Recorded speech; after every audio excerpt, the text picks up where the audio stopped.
कार्यशाला का आरंभ करते हैं। आज हमारे पास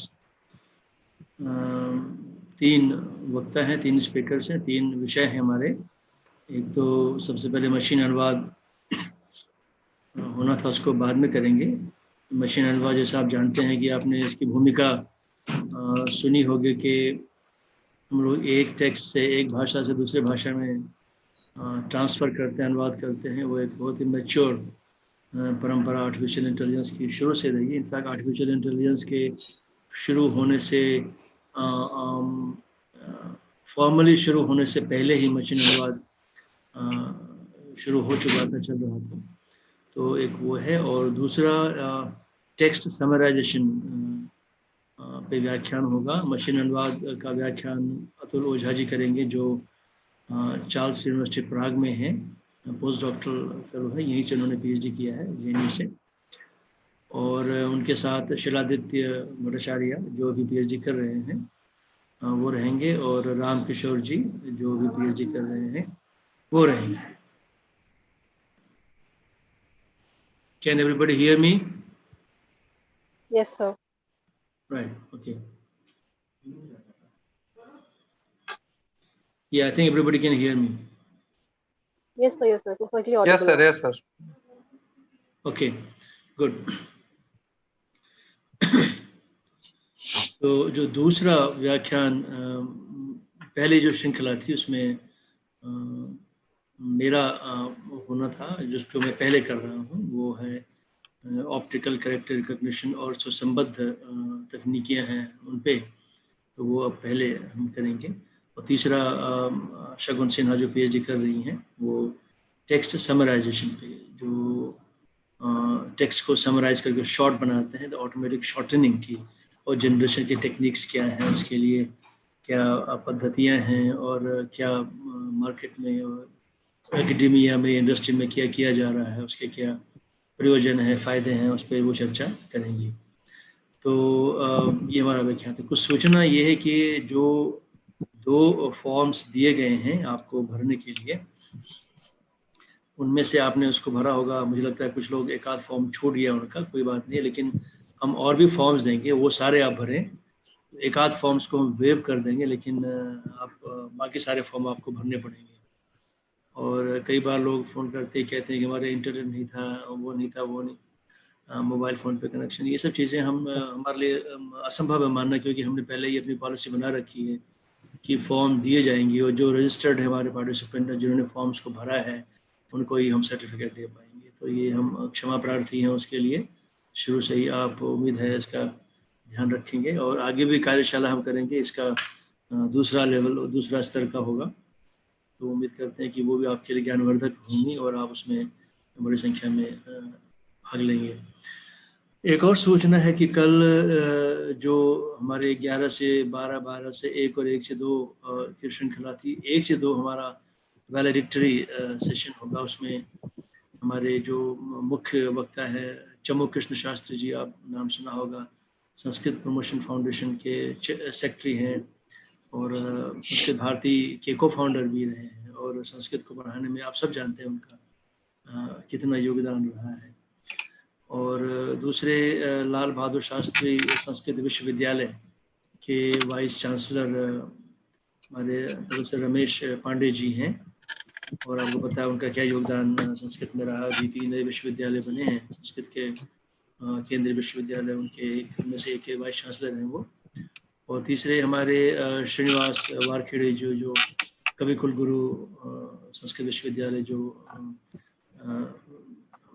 नागपुर में है, नागपुर के पास है रामटेक में, वहाँ के कुलपति वाइस चांसलर हैं, तो उनका व्याख्यान होगा। उनके चेयर हमारी स्पेशल सेंटर ई लर्निंग के जो चेयरपर्सन जेएनयू के हैं, वो चेयरमैनशिप रहेगी पूरे व्याख्यान की।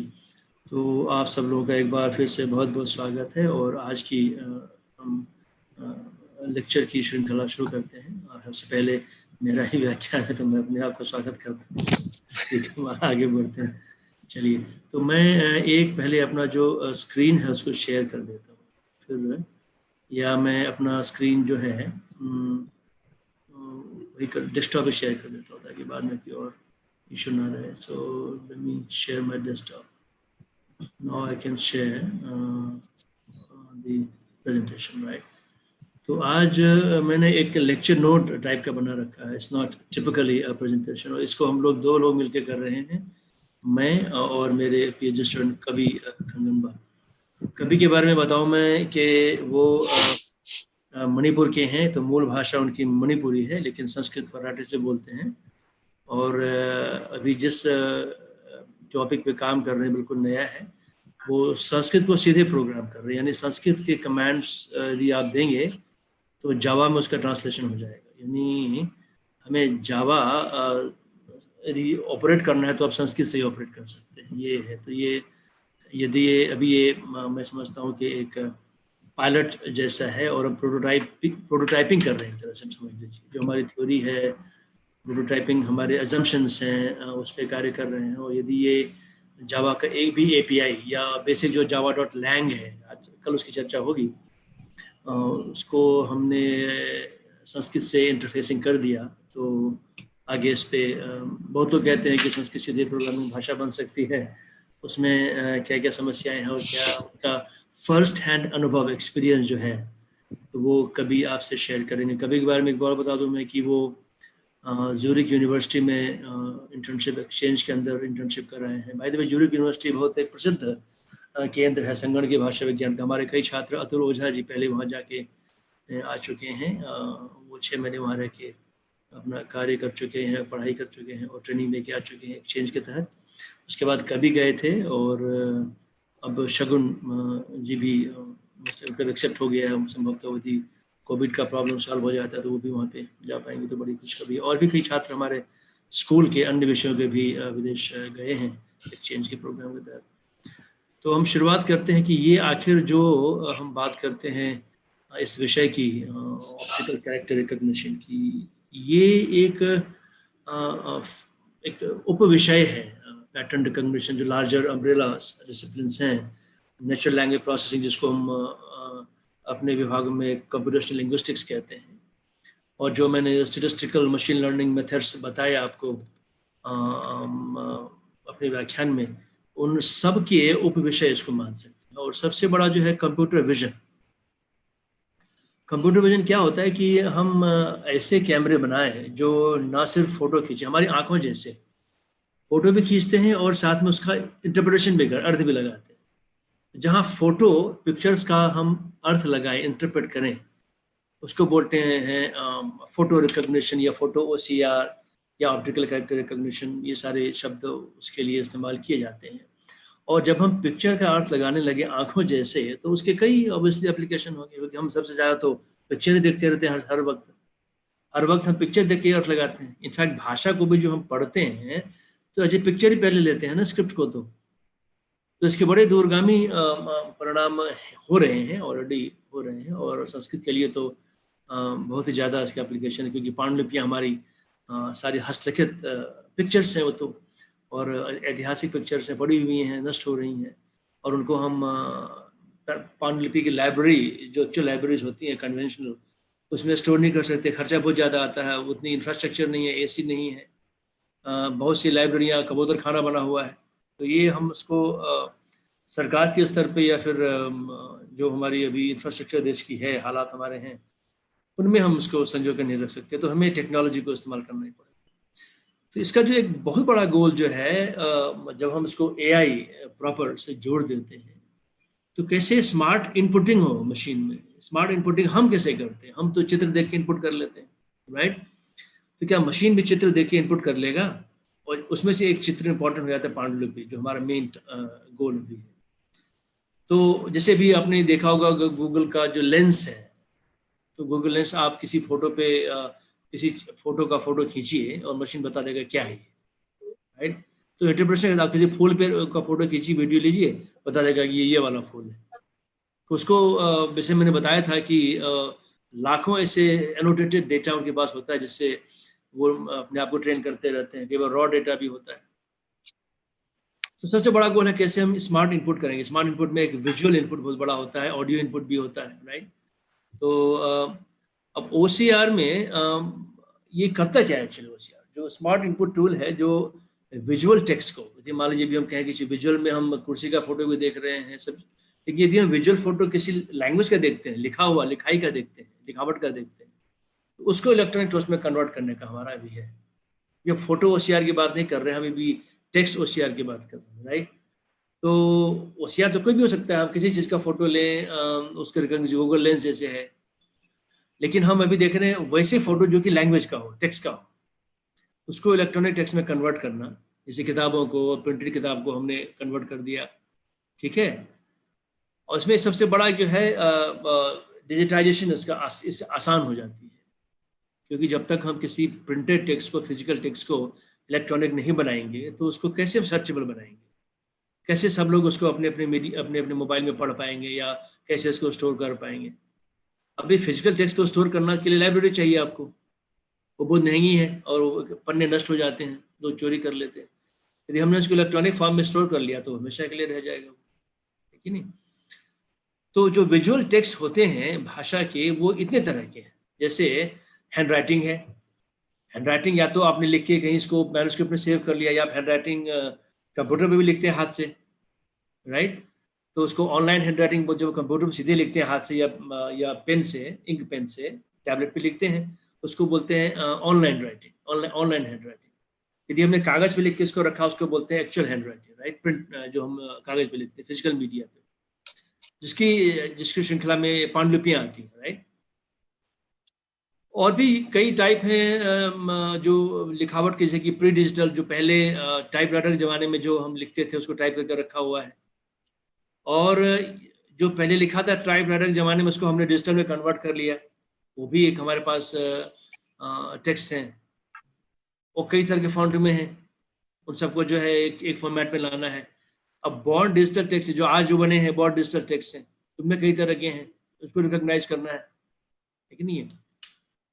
तो मान लीजिए बॉर्न डिजिटल टेक्स्ट का प्रिंट आउट है, एक किताब है, ठीक है नहीं, जैसे कि, और अब उसका फाइल गुम गया है, मैंने एक थीसिस टाइप की, कंप्यूटर में प्रिंट ले लिया, थीसिस की फाइल ही खत्म हो गई, अब दोबारा उसको प्रिंट लेना है तो कैसे लेंगे, तो उस थीसिस को स्कैन करके कन्वर्ट कर लेंगे टेक्स्ट में एज इट इज।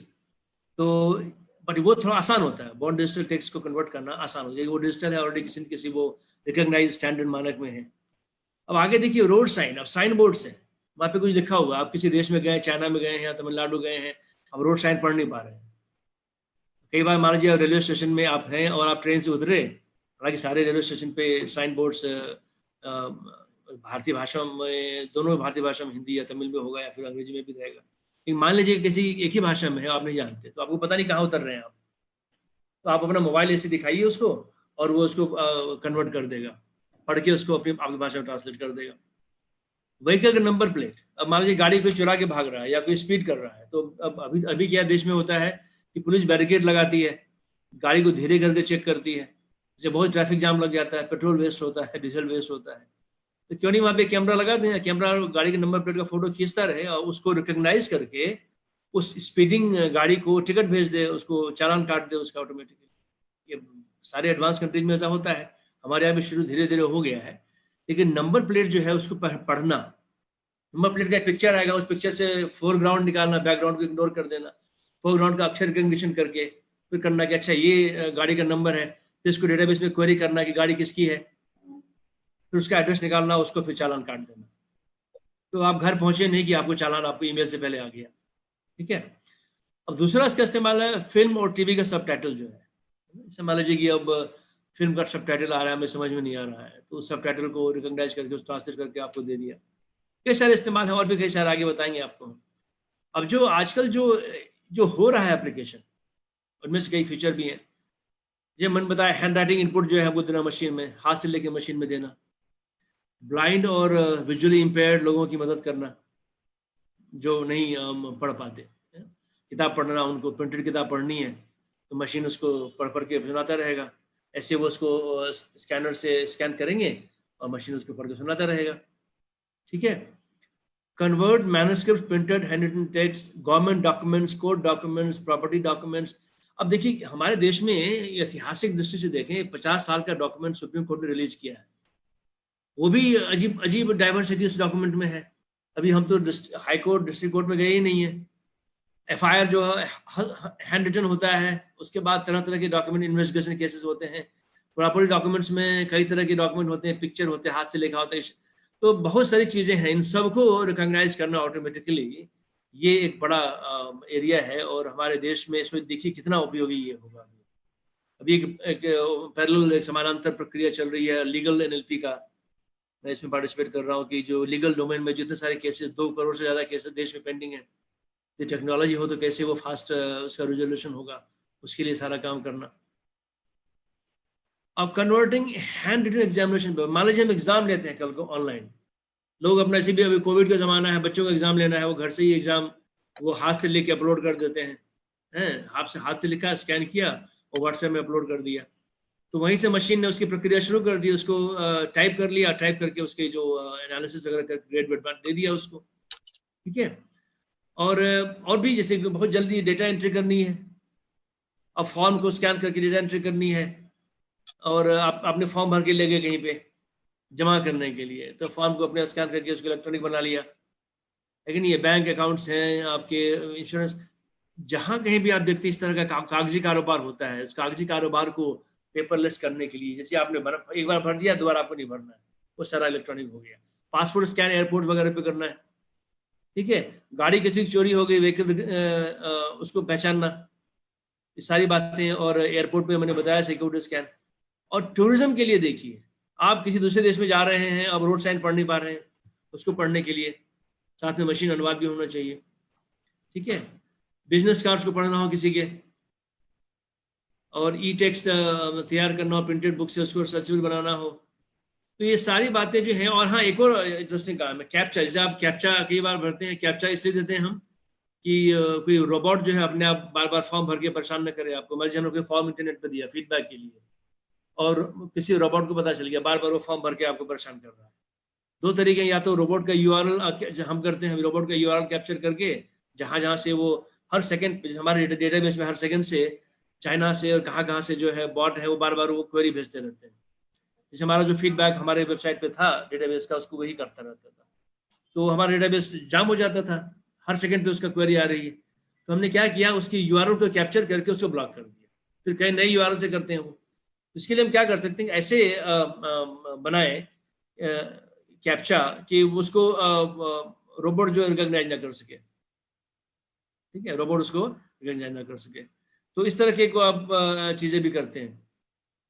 और कई जगह भी जनरल आइडेंटिफिकेशन टास्क, किसी का फोटो पहचानना है कि ये फोटो इसी आदमी का है, इसे भी चल पड़ा, ये सारी चीज़ें हैं। अब है कि इन सारे टास्क में इसको यदि हम 4-5 कैटेगरी में बांटें जो हमारे भाषा की दृष्टि से महत्वपूर्ण हैं, तो कौन से टास्क आसान होंगे, कौन से कठिन होंगे। क्योंकि हम इंजीनियरिंग में ऐसा किया जाता है कि पहले जो आसान हो पहले वो करें। इकट्ठे आप चांद को पकड़ेंगे तो फिर वो चांद कहीं मिलेगा नहीं। पहले छोटे पेड़ पे चढ़े, फिर बड़े पेड़ पे चढ़े, फिर चांद को पकड़े, फिर पहाड़ पे चढ़े, राइट। तो पहले हमें छोटे से करना होता है। सबसे पहले जो डिजिटल प्रिंटेड टेक्स्ट जो है, जो आज के ज़माने में डिजिटल टेक्नोलॉजी में जो टेक्स्ट लिखे गए हैं, प्रिंट हुए हैं, और उसका फाइल गुम गया है, आपको उसको, जैसे मान लीजिए कोई पब्लिशर है, उसने किताब छापी, प्रिंट करके और किताब लोगों को बेच दिया। अब किताब की रिक्वेस्ट फिर से आई, रिप्रिंट की रिक्वेस्ट आई, उसका फाइल गुम गया, तो उसको दोबारा टाइप करवाना पड़ेगा पूरी किताब, तो उसके लिए बहुत महंगी होगी। तो उस पूरी किताब को OCR स्कैन करके टाइप कर दे, तो उसका मेहनत बच गया। तो इस तरह का जो टेक्स्ट है वो सबसे आसान माना जाता है, राइट। उसके बाद थोड़ा और कठिन करें तो जो प्री डिजिटल है, जो इस डिजिटल टेक्नोलॉजी से पहले का टेक्स्ट लिखा हो, जो टाइप राइटर वाला टेक्स्ट है, क्योंकि फॉन्ट वॉन्ट था नहीं, वो टाइप राइटर का जो टाइप सेटिंग है उससे किया हुआ है। या फिर जैसे कि जो पहले जो टाइप सेटिंग से जो प्रिंटर्स को प्रिंट करते थे, ऑफसेट में क्या क्या प्रिंटर टेक्नोलॉजी हुआ करता था, पूरी किताब को वो टाइप सेट करते थे, फिर उससे प्रिंट लेते थे, वैसे टेक्स्ट को करना। तो आगे फॉन्ट का तो स्टैंडर्ड है नहीं, आपको समाव रिकॉग्नाइज करके किसी फॉन्ट से मैप करना पड़ेगा। और उसके बाद जो है ये मैंने तो दे ही दिया एक्चुअली, हाँ नहीं, दूसरा है जो प्री डिजिटल को कन्वर्ट किया डिजिटल में। तो जैसे pre digital type writer text को हमने कन्वर्ट करके डिजिटल बनाया हुआ है, वो एक लेवल हाई, उसका थोड़ा सा कॉम्प्लेक्सिटी होगा। और तीसरा है जो प्री डिजिटल टेक्स्ट है, जो टाइप राइटर में टाइप किया हुआ है। चौथा है जो साइन बोर्ड्स पे इमेजेस है, इसके लिए आवश्यकता ये होगी साइन बोर्ड्स के इमेजेस को पहले फोटो खींचना बढ़िया से, वो फोटो क्लियर होना चाहिए, और वो बहुत आर्टिस्टिक राइटिंग में ना हो, आर्टिस्टिक राइटिंग के बाद लिखते हैं लोग, कर्सिव में लिखते हैं, वो भी देखना पड़ेगा। उसके बाद सबसे कठिन है हस्तलिखित और पांडुलिपियां।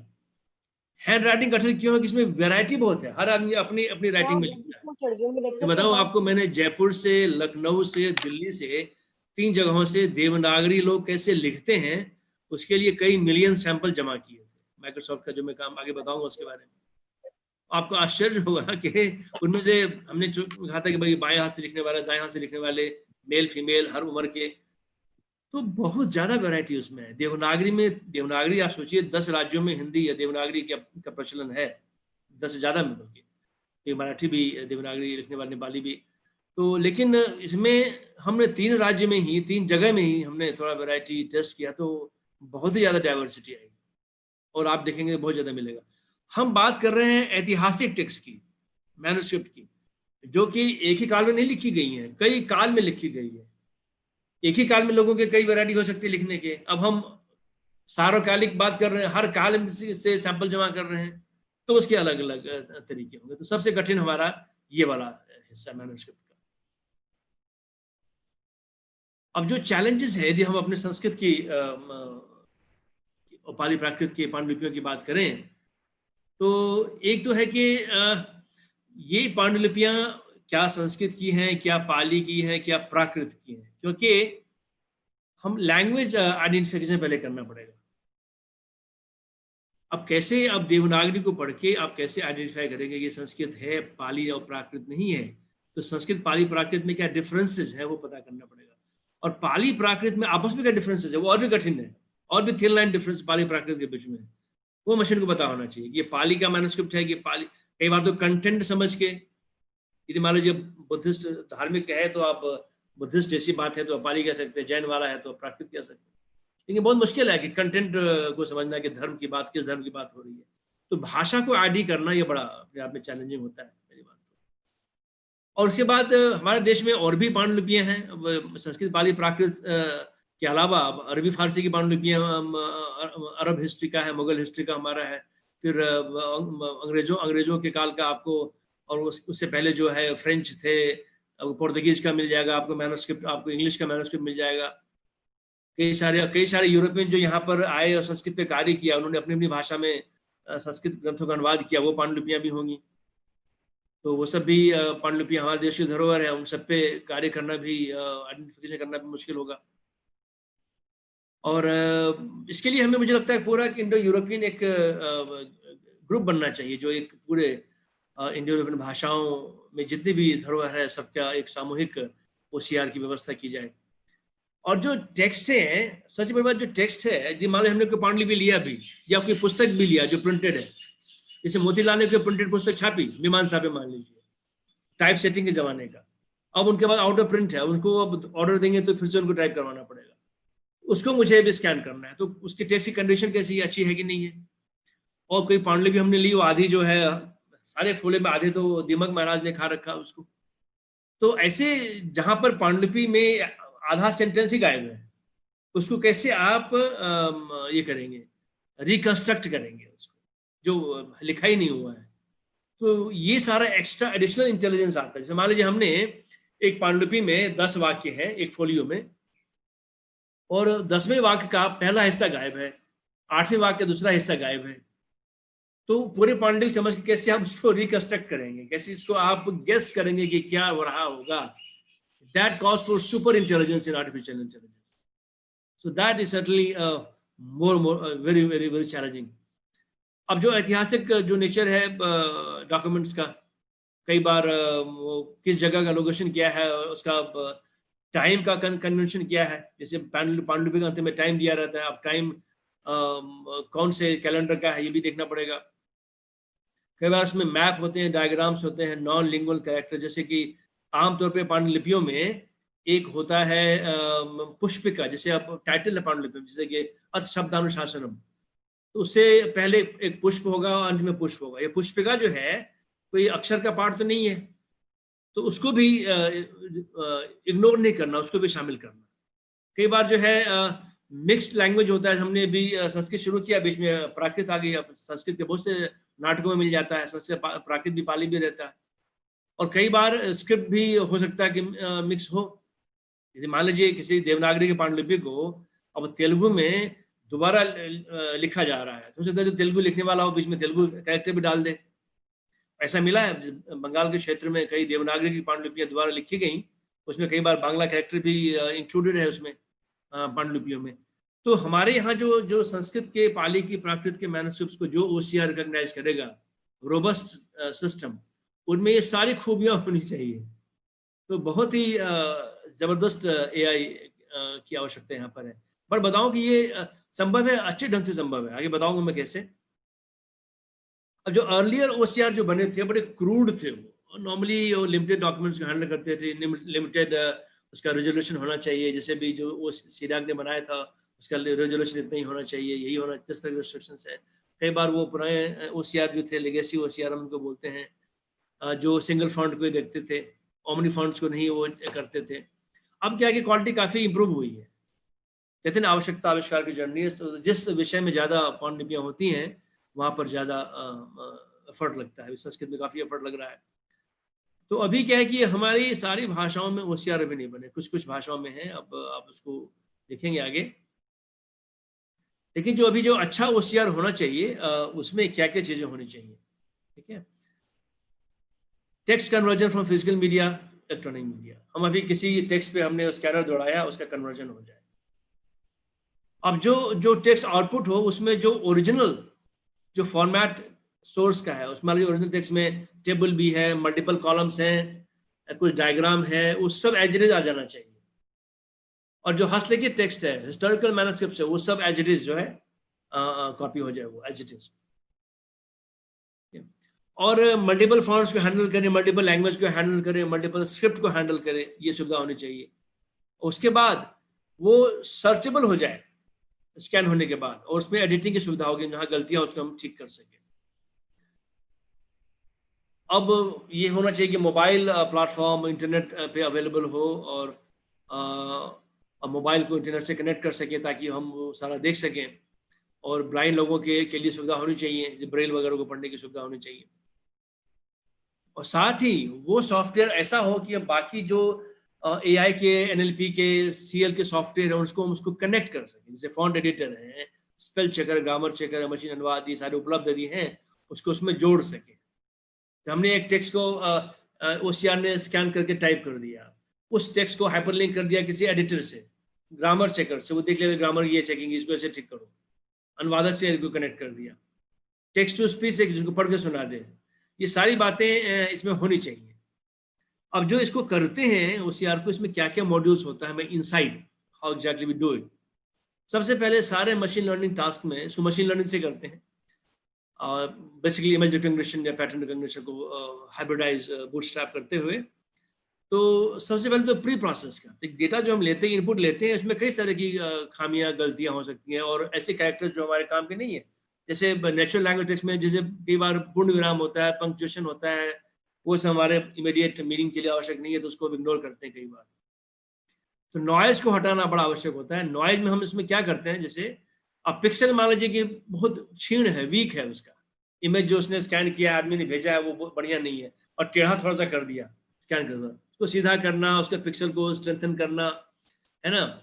और जो कलर्स को कई बार हटाते हैं, उसको सिर्फ बाइनरी में रखते हैं, foreground background black and white में, ताकि रिकॉग्निशन आसान हो जाए। फिर उसके बाद लाइन को, कैरेक्टर को, लाइन उसका हर एक लाइन में है। कई बार जैसे हमारी भाषा में शिरो रेखा होती है, वो सब देखना, कैरेक्टर को रिकॉग्नाइज करना, फिर कैरेक्टर से वर्ड को रिकॉग्नाइज करना, फिर स्क्रिप्ट देखना, स्क्रिप्ट कौन सी इसकी है। और संस्कृत पांडुलिपियों में ये सारी बातें बहुत कॉम्प्लेक्स हो जाती है। जैसे आपको बताया हमने कि कई कारणों से संस्कृत पांडुलिपियां हस्तलिखित हैं, तो सारी बातें अपने आप कॉम्प्लेक्स हो जाएंगी। अब रिकॉग्निशन की प्रोसेस, प्री प्रोसेसिंग के बाद, ये ऑब्वियसली हम मशीन लर्निंग टेक्निक से मशीनों को ट्रेन करके इसको हम रिकॉग्नाइज कराते हैं। कैसे ट्रेन करते हैं, मैं उसका प्रोसेस बता रहा हूँ। हम we may have to create a parallel corpus. जैसे मान लीजिए हमारे पांडुलिपियों का एग्जाम्पल लेते हैं, तो एक फोलियो लिया है, एक फोलियो मान 10 वाक्य हैं, एक के बाद एक। या तो हम उस 10 वाक्य का इमेज ले लें और उसके करस्पॉन्डिंग उसका टाइप किया हुआ हम टेक्स्ट डाल दें, तो एक पांडुलिपि का फोटो हो गया, दूसरा उसका टेक्स्ट हो गया। ऐसे कर करके लाखों हम जो ऐसे सैंपल देंगे उसको। या ये भी और अच्छा भी कर सकते हैं, हम उसको अलाइन कर सकते हैं, हर एक इमेज का एक लाइन को काट के उसके नीचे उसका टेक्स्ट का टाइप कर दिया, इमेज का लाइन काट, यानी एक इमेज जो फोलियो का है उसको हम हर एक वाक्य में लाइन में काट काट के सेव करें, उसके नीचे उसका हम टेक्स्ट टाइप कर दें। ऐसे हमें पैरेलल डेटा जो फिजिकल मीडिया के लिए जमा करना पड़ेगा। अब रही बात इंक सैंपल, जिसे लोग हाथ से लिखते हैं टैबलेट पे, मोबाइल पे, उसको इंक सैंपल बोलते हैं, वो भी हमें जमा करना है। उसका जो एक्चुअल टाइप्ड वर्जन है वो जमा करना, पैरेलल डेटा जमा करना। इंक सैंपल जो लोगों ने हाथ से लिखा टैबलेट पे, उसका इमेज और उसके नीचे उसका टाइप किया हुआ टेक्स्ट, दोनों पैरेलल जमा करना पड़ेगा। इसको बोलते हैं image to text data, ITT बोलते हैं। इमेज टू टेक्स्ट डेटा में जो इस तरह के हम लार्ज सैंपल क्रिएट करते हैं इमेजेस का, उसका इंटरप्रिटेशन, ठीक है, चाहे वो कोई इमेज हो उसका इंटरप्रिटेशन, चाहे वो लैंग्वेज का वाक्य हो उसका एक्चुअल टाइप वर्जन, ये से जमा करते हैं। और फिर उसके बाद हम उस भाषा का लैंग्वेज स्क्रिप्ट मॉडलिंग करते हैं। मैं आपको उदाहरण देता हूँ, जो हमने एक बनाया था माइक्रोसॉफ्ट के लिए 2006 में, शायद भूल रहा हूँ, तो वो किस तरह का लैंग्वेज मॉडल होता है, एग्जैक्टली मॉडल होता क्या है। तो हम उसमें क्या करते हैं, उस भाषा का जो कैरेक्टर सेट है, इंटीजर है, डिजिट है, परसेंट है, date, time, currency, telephone, web में कैसे इस्तेमाल करते हैं, पंक्चुएशन, फैक्टोरियल, सारी बातों को हम सेट करते हैं। उदाहरण के तौर पर जैसे ये देखिए,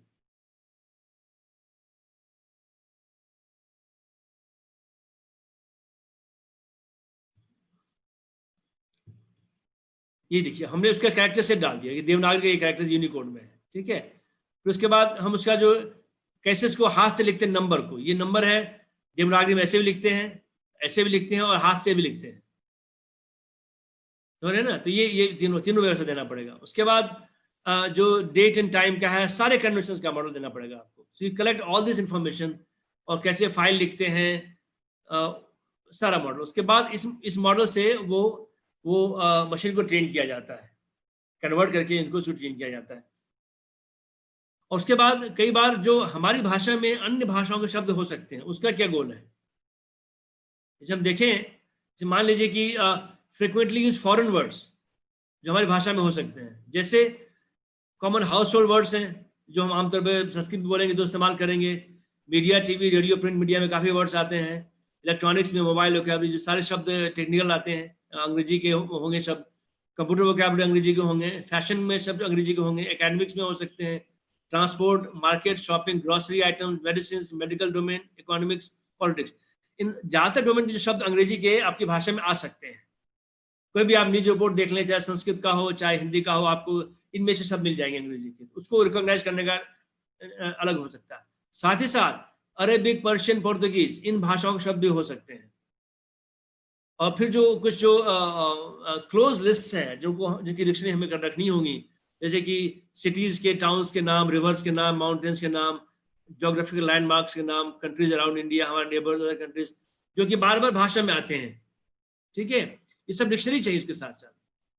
अब जो फेमस लोग जो हैं, जिनके नाम बहुत ही हाई फ्रिक्वेंसी नाम आते हैं टेक्स्ट में, उसको मशीन जल्दी से पिकअप कर लेता है। जो सेलिब्रिटीज हैं, पॉलिटिशियंस हैं, स्पोर्ट्स स्टार हैं, बॉलीवुड जैसे टीवी स्टार हो गया, ये सब की जिनको मशीन को रिकॉग्नाइज करने में आसानी होगी, ठीक है ना। हिस्टोरिकल पर्सन्स हैं, एंशिएंट मेडिएवल हिस्ट्री के मैथोलॉजिकल फिगर्स हैं, इन सब के नाम आपको दे देने चाहिए। ये बढ़िया तो होता है कि जो हमारी इलेक्शन कमीशन में नामों की लिस्ट वो भी डाल दी, क्योंकि कई बार डेटा मिलता नहीं वो। फिर जो है कि जो ऑफेंसिव वर्ड लिस्ट है, जैसे कि हाई इमोशन वर्ड्स हैं, गालियां हैं, इन सबको भी हमें स्टोर करना पड़ता है। अब प्रोसेस क्या होता है, मान लीजिए इसको हम पोस्ट प्रोसेस करते हैं, हमने रिकॉग्नाइज कर लिया, उसके बाद हम पोस्ट प्रोसेस करते हैं, क्योंकि कई बार गलतियां मशीन करता है। तो जो नॉर्मल टेक्स्ट है उसके लिए आसान होता है, हम उसको फिगर्स को, टेबल्स को रीअरेंज कर दें। हम मान लीजिए एक डॉक्यूमेंट को हमने स्कैन किया और उसका फिगर उल्टा पुल्टा हो गया, टेबल गड़बड़ा गया, उसको हमने ठीक ठाक फॉर्मेट कर दिया हमने, ये तो आसान है। लेकिन ये जहाँ पे मुझे डॉक्यूमेंट की एक्यूरेसी चेक करनी है कि इसने जो कहीं कुछ गलती तो नहीं कर दी कंटेंट में, और गलती कोई बहुत सीरियस गलती तो नहीं होगी। जैसे मान लीजिए हमने कोई केमिस्ट्री का कोई टेक्स्ट है संस्कृत में, उसको स्कैन किया और उसमें कुछ वो नाम ही गलत कर दिया उसने, मेडिसिन का नाम ही गलत कर दिया, केमिकल का नाम ही गलत कर दिया, तो ये तो चेक करेगा जो विषय का एक्सपर्ट है। उसके लिए हमें हर विषय का एक्सपर्ट चाहिए जो भाई उस टेक्स्ट को पढ़ के जो गलतियाँ हुई हैं उसको वो ठीक कर सके। यहाँ मुश्किल आपको, हमें उसके लिए ह्यूमन एक्सपर्ट चाहिए। अब संस्कृत में जो एप्लीकेशन इसके हैं जहाँ पे इस्तेमाल इसका हो रहा है, मोर और लेस, बहुत ज़्यादा इस्तेमाल तो नहीं हो रहा है, मोर और लेस। अब डिजिटल लाइब्रेरी जो है कार्नेगी मेलन यूनिवर्सिटी, भारत सरकार का मिनिस्ट्री ऑफ आईटी, इसको डीएलआई बोलते हैं, और इसमें थोड़ा बहुत इस्तेमाल करते हैं वो लोग। नॉर्मली स्कैन करते हैं, वो ओसीआई बहुत ज़्यादा नहीं हो पा रहा है, थोड़ा बहुत ओसीआई हो रहा है।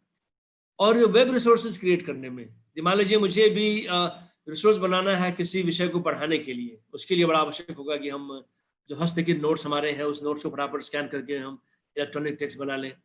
ठीक है, जैसे मान लीजिए बहुत से लोग जो हाथ से नोट लिखना पसंद करते हैं डायरी वायरी में, अपने बहुत पुराने टीचर्स हैं, तो उन नोट्स को स्कैन करके टेक्स्ट तैयार कर लेंगे वो।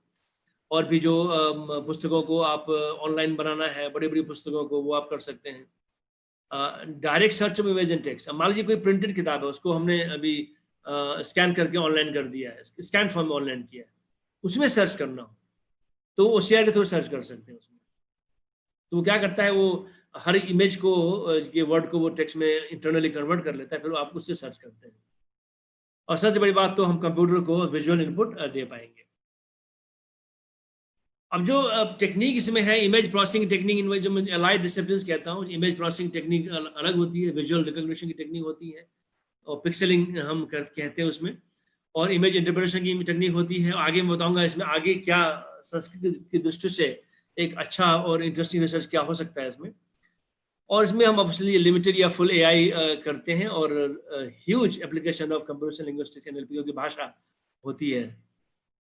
अब जो इसमें भारतीय भाषाओं के लिए जो रिसर्च और डेवलपमेंट हुए हैं, उसमें एक दार्सी डॉक्यूमेंट रिकॉग्निशन प्रोजेक्ट था आईआईटी दिल्ली में, प्रोफेसर शांतनु चौधरी के द्वारा, जिन्होंने कुछ भाषाओं के लिए किया था। Online hand writing IIC Bangalore में प्रोफेसर जी रामकृष्ण को दिया, इसमें संस्कृत भी था, और वो बिल्कुल ही काम ठीक नहीं हो पाया, वो कह रहे थे, और ये मुश्किल रही क्योंकि संस्कृत डिपार्टमेंट से उनका कुछ इंटरफेसिंग नहीं था ऐसा। ओलिवर हेल्विक का जो है साइट, इस पे अभी कभी डेमो करेंगे आप, उसके बाद थोड़ा वेट करें। और दूसरा जो है, गूगल का ओसीआर जो है वो टेसरेक्ट कहा था, ओपन सोर्स में अवेलेबल है, जिसको पहले बनाया 2005 में, इसको मुझे लगता है कि एचपी लैब्स में बनाया था, और उसके बाद गूगल ने इसको लेके डेवलप किया और भी ओपन सोर्स में आ गया है। तो इसमें एपीआईज हैं और इंजन्स हैं, इसको आप डेटा प्रोवाइड करके अपनी भाषा के लिए अडेप्ट कर सकते हैं ओपन सोर्स में। तो उसको आप लोगों को यूज, जिसके पास रिसोर्स है इस तरह के पैरेलल टेक्स्ट का, वो उसको इस्तेमाल कर सकते हैं। नॉर्मली मुझे लगता है जितनी हमारे पांडुलिपि लाइब्रेरीज हैं देश में, वहाँ के स्टाफ को ट्रेन करना चाहिए ओसीआर में, और उनसे फिर करवाना चाहिए। अब जो है extending Tesseract for Sanskrit printed Sanskrit manuscript, ये चैलेंज होगा। टेसरेक्ट जो आमतौर पे वेल डिफाइंड लैंग्वेजेस के लिए, इसके लिए एक्सटेंड कर सकते हैं आप, क्योंकि आपको जो मैंने बताया कि पैरेलल रिसोर्स बहुत सारा संस्कृत पांडुलिपि का, उसका टाइप टेक्स्ट का आपको प्रोवाइड करना पड़ेगा। और एक OCR sanskritdictionary.com, ये मुझे अच्छा लगा, इसको आप टेस्ट करें कभी। तो इसमें क्या है कि आप, जैसे मैंने एक टेस्ट किया था मृत्युंजय मंत्र का, तो उसका अच्छा रिजल्ट इसमें आया, और इस वाले में अच्छा रिजल्ट नहीं आया। तो मुझे लगता है कभी इसको आगे बताएंगे, और मैं उसके लिए डेमो का थोड़ा टाइम रखता हूँ 15-20 मिनट का। अब जो ML एल्गोरिदम्स है, क्या इसमें इस्तेमाल होते हैं, मैंने ML एल्गोरिदम्स पे चर्चा की थी, उसमें एक डीप लर्निंग की बात आपसे किया था। तो डीप लर्निंग का इस्तेमाल इसमें करते हैं आमतौर पे न्यूरल नेटवर्क का, इसको बोलते हैं कन्वोल्यूशनल न्यूरल नेटवर्क का इस्तेमाल लोग करते हैं ना। और इस तरीके से पैरेलल डेटा, कई बार डेटा पॉजिटिव भी होती है तो उससे भी काम चलता है। तो ये डेटा इस्तेमाल करके उसमें फिर वो बढ़िया से मैप करके इसको ट्रेन करते हैं। और उसमें टेसरेक्ट जो है वो इस पे आधारित है, इसको एचपी लैब ने बनाया था। और टेसरेक्ट को आप डाउनलोड करके ओपन सोर्स से, जो NLP AI के स्टूडेंट्स हैं वो इसको ट्राई कर सकते हैं। मैं चाह रहा था कि मुझे एक अच्छा एक ब्राइट स्टूडेंट मिले इसमें, जिसको लेकर मैं ये संस्कृत वाला काम कर सकूँ। एक लड़का सीडेक से बहुत ब्राइट आना भी चाहता था, उसका अनफॉर्चुनेटली हमारे यहाँ एडमिशन नहीं हो पाया, but we could have done that actually. अब आगे देखिए इसको कैसे आगे बढ़ा सकते हैं। दो बातें हैं जो मैं इस पर ध्यान देना चाहूँगा। एक अच्छा और रोबस्ट OCR संस्कृत पांडुलिपि के लिए होना चाहिए। इसके लिए क्या करना पड़ेगा? पहली बात तो जो संस्कृत पांडुलिपियां हर एक काल से, अब संस्कृत पांडुलिपि जहाँ से उपलब्ध हो रही हैं, अब वेदों की है, उपनिषदों की है, ब्राह्मण ग्रंथों की है, अब संस्कृत साहित्य क्लासिकल और मिडल और एपिक्स और मॉडर्न संस्कृत, सबके सैंपल आप लें, हर काल से आप लें पांडुलिपियों को, और हर एक क्षेत्र से भी लेना पड़ेगा। संस्कृत देवनागरी पांडुलिपि दक्षिण से, और ग्रंथ पांडुलिपि दक्षिण से, कई लिपियों में है, तो सब लेके आपको उसका एक पैरेलल टेक्स्ट तैयार करना पड़ेगा। मैसिव इनिशिएटिव है ये। बहुत से आपको रिसोर्स एक्सपर्ट संस्कृत के जो हमारे स्टूडेंट्स हैं उनको ट्रेन करना पड़ेगा। इन पांडुलिपियों को आप टाइप करें और इमेज से टेक्स्ट को अलाइन करें। जब ये रिसोर्स बन जाएगा, उसके बाद हमें एक, जो मैंने आपको लैंग्वेज मॉडल दिखाया, हमने देवनागरी के लिए बनाया, हम उसको बनाएंगे एक्सटेंडेड देवनागरी, हिस्टोरिकल देवनागरी के लिए, और उसी को हम कॉपी करेंगे ग्रंथ के लिए, उड़िया के लिए, बांग्ला, जो भी जिस भी लिपि में संस्कृत की पांडुलिपियां मिलती हैं। तो हम इस तरह से 10-12 लैंग्वेज स्क्रिप्ट मॉडल हो जाएगा, और ये डेटा से लेकर फिर अलग अलग हम ट्रेन करेंगे, और फिर एक मिक्स ट्रेनिंग करेंगे, क्योंकि एक पांडुलिपि में सारी लिपियां हो सकती हैं। तो ये प्रोसेस चलाना पड़ेगा। मुझे लगता है कि यदि सारी सामग्री हो तो 1 आध साल में खूब बढ़िया बन जाएगा, और ये बनेगा संस्कृत डिपार्टमेंट में ही। ये IIT अनफॉर्चुनेटली और IIIT IISc बेंगलुरु नहीं कर पाएंगे, क्योंकि उनके यहाँ भारी प्रॉब्लम ये रिसोर्स की है, रिसोर्स उनके पास नहीं मिलेगा। तो ये करना पड़ेगा, संभव है ये। मुझे जैसे कोई अच्छा स्टूडेंट मिलता है तो इसको आगे बढ़ाएंगे इस कार्य को। अब जो आगे AI में कैसा रिसर्च इसको हो सकता है, देखिए नाट्य शास्त्र हमारा जो है, हमारा जो नाट्य शास्त्र, हमारा पूरी परंपरा नाट्य शास्त्र की है, और इसमें जो चीज़ें बताई गई हैं कि जैसे एक्टिंग के कई तरीके हैं, आँखों के कई मूवमेंट हैं, गालों के कई मूवमेंट हैं, नाकों के कई मूवमेंट है, तो इन सब का जो इमेज में मीनिंग है वो क्या होगा। जैसे मान लीजिए हम कहें कि आँखों को इतने तरीके से घुमाते हैं तो ये अर्थ निकलता है, नाकों का मूवमेंट है, तो इस सब को हम इमेज पे एनोटेट कर दें। मान लीजिए कि हमने लाखों इमेज इस तरह से लिए, और जो नाट्य शास्त्र पे जो ये टेक्निक दी गई है, हर इमेज का एक अलग इंटरप्रिटेशन है, वो इंटरप्रिटेशन हमने उस पर मैप कर दिया, और फिर उससे मशीन को ट्रेन किया। इससे क्या होगा, मशीन को इमेज के इमोशन को रिकॉग्नाइज करने में आसानी होगी। जैसे मान लीजिए हमारे पास ढेर सारे फोटो कंप्यूटर में, हमने कहा चलिए मेरे वो सारे फोटो निकालो जिसमें मैं खुश हूँ, जिसमें मैं दुखी हूँ, सारे बर्थडे वाले फोटो निकालो। तो ऐसी रिकॉग्निशन टेक्निक अभी उपलब्ध नहीं है इमेज सर्च में। तो ऐसी रिकॉग्निशन टेक्निक्स के लिए ये हमारा जो अपना जो नाट्य शास्त्र का टेक्निक है, जो बहुत ही सोफिस्टिकेटेड टेक्निक है नाट्य शास्त्र का। Hello, can everybody hear me? No, right? Yes sir. जो नाट्य शास्त्र का जो सोफिस्टिकेटेड टेक्निक है, उसको आप बूटस्ट्रैप करेंगे इसमें, तो ये बात बनेगी। इसके लिए IIIT में एक मीटिंग हुई थी, और नवज्योति सिंह थे, और हम लोगों ने दोनों मिलकर डिस्कस किया था इस बात को कैसे ज्वाइंटली करें इसको। अनफॉर्चुनेटली उनका निधन हो गया, बड़े ब्राइट आदमी थे, और हम लोग इसको प्लान कर रहे थे। मुझे लगता है कि इसमें भी एक आध अच्छे विद्यार्थी मिल जाए, एक टीम बन जाए, तो ये भी एक बहुत ही इंटरेस्टिंग हमारे शास्त्र को आगे बढ़ाने का होगा। तो मैं अब यही समाप्त करता हूँ। अब जो समय है, कभी आप ऑनलाइन आ जाएं, और अभी आप जो डेमो आपको देना है वो दें, और जो प्रश्न है हम बाद में उसको लेंगे। Let me close the share, or Kabir, you can let me make Kabir co-host so that he can share. Kabir, मैं आपको co-host बना रहा हूँ, and you can share and unmute yourself first. Kabir, yes, are sir. you there? Yeah. Right. Ji, yes sir. हाँ, आप share करें पहले तो।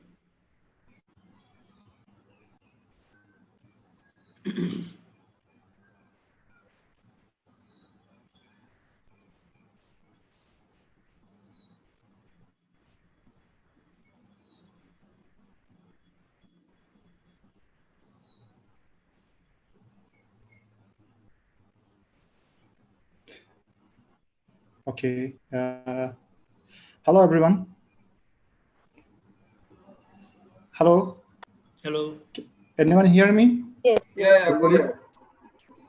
Oh. Thank you sir. सबको मेरा नमस्कार। आप संस्कृत में भी बोल सकते हैं, मुझे संस्कृत ओके सर, मैं जी मिक्स अप लैंग्वेज में बोलूँगा सर, यहाँ मुझे सुविधाएं हैं।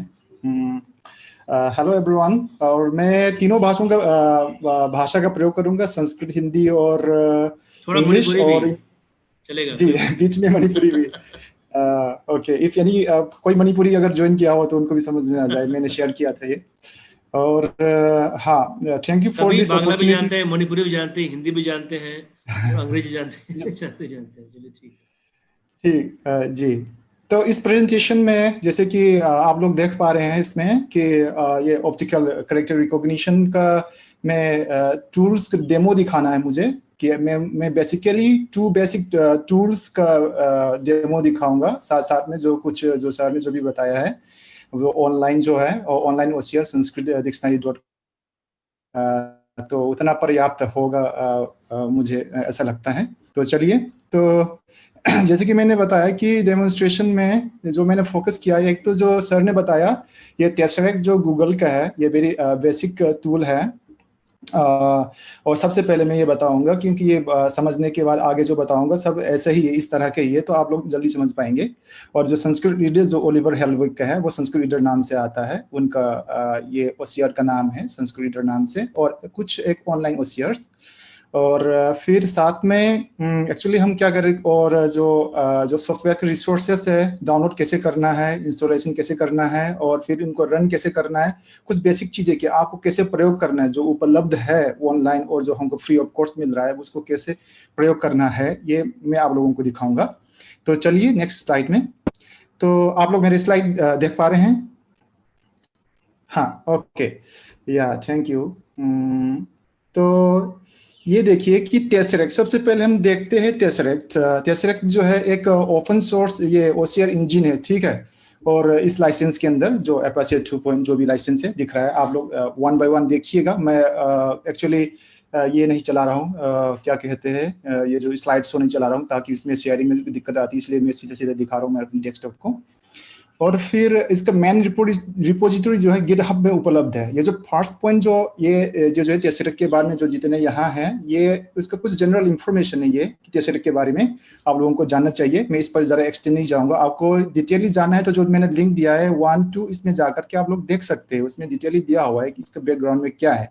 और ये जो है फर्स्ट पॉइंट, जो ओपन सोर्स का मतलब सर ने भी कल परसों जो प्रेजेंटेशन दिया था उसमें सर ने मेंशन किया है, ओपन सोर्स ये सॉफ्टवेयर का मतलब क्या होता है। ये डेवलपर्स जो डेवलप करना चाहते हैं और ओसीआर डेवलप करना चाहते हैं, बनाना चाहते हैं, उनके लिए हैं। और ये फ्री ऑफ कॉस्ट मतलब ये ओपन सोर्स है, आप इसको यूज करके जैसे सर ने बताया अभी प्रेजेंटेशन में, आप अपग्रेड कर सकते हैं, नया वर्जन बना सकते हैं, जैसे कि कई सारे लोगों ने बनाया है। और ओसीआर में, इस टेसरेक्ट ओसीआर में टोटल 161 मतलब ग्लोब के जो लैंग्वेजेस अवेलेबल है, ओके। और ये बेसिकली ये 3 जो ऑपरेटिंग सिस्टम है इनमें चलता है, Windows, Mac and Ubuntu, but basically ये विंडोज के लिए अच्छा माना जाता है, चल लेता है। और अब मैं विंडोज ही हम यहाँ पर अपने हमारे संस्कृत सेंटर में, स्कूल में, जेएनयू में विंडो में ही हमें ट्रेन करते हैं, विंडो में ही दिखाऊंगा विंडो में कैसे करना है बेसिकली। और कुछ लोग ये उबंटू या मैक वगैरह यूज कर रहे होंगे, ज़्यादा कुछ चेंजेस नहीं करनी होगी, पहले इसमें विंडोज में समझ लीजिए आप लोग। और फिर चलते हैं नेक्स्ट पॉइंट्स में, जो download and setup for common users. जो नेक्स्ट पॉइंट है मैं जो बता रहा हूँ, ये जो है कि डाउनलोड कहाँ से करना है, और मतलब इसको जो है टेसरेक्ट ओसीआर को यूज कैसे करना है, जो है इस आप इस लिंक में जा सकते हैं। मैं थोड़ा सा दिखाता हूँ, मेरे पास कितने समय है उस हिसाब से मैं दिखाता हूँ। अभी 10 मिनट है, ठीक है। तो ये जो लिंक दिया है उसमें जाइए, ठीक है। यहाँ पर ये ब्राउजर है,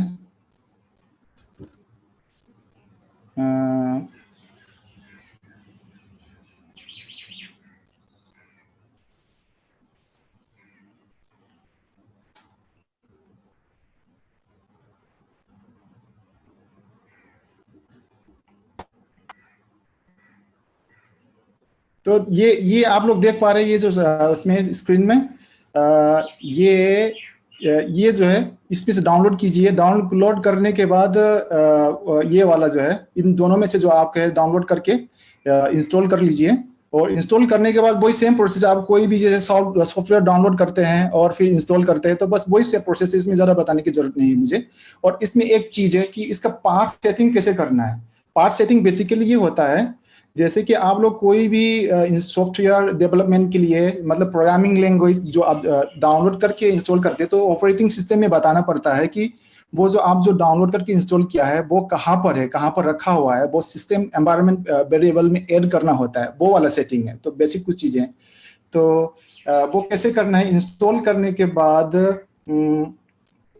ये देखिए कि मैंने टेसरेक्ट जो है इस यहाँ पर मैंने इंस्टॉल किया। देखिए ये है मेरा एक कंप्यूटर है, ठीक है। ये यहाँ से मैं दिखाता हूँ कि देखिए इंस्टॉल कर लिया आपने, डाउनलोड किया, इंस्टॉल किया, फिर उसके बाद जाइए, आपको ध्यान रखना है कहाँ पर किस फोल्डर में इंस्टॉल किया था, वहां पर जाइए।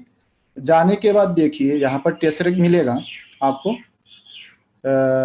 Tesseract, where is Tesseract, okay fine.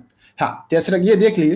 हाँ ये टेसरेक्ट जो है पहले ऊपर जो आपको जो फाइल का जो ये है, ये आपका जो फाइल एड्रेस बार है, ये आपको ब्लू दिख रहा है ना, जो इसको सेलेक्ट ऑल कीजिए कंट्रोल करके, ये कॉपी करके आपको एनवायरनमेंट में इसको वहां पर ऐड करना होता है। वो कैसे करना है ये देखिए, यहाँ पर आप सर्च कीजिए विंडोज में कि एनवाय इतना कुछ लिखो, अपने आप आ जाएगा।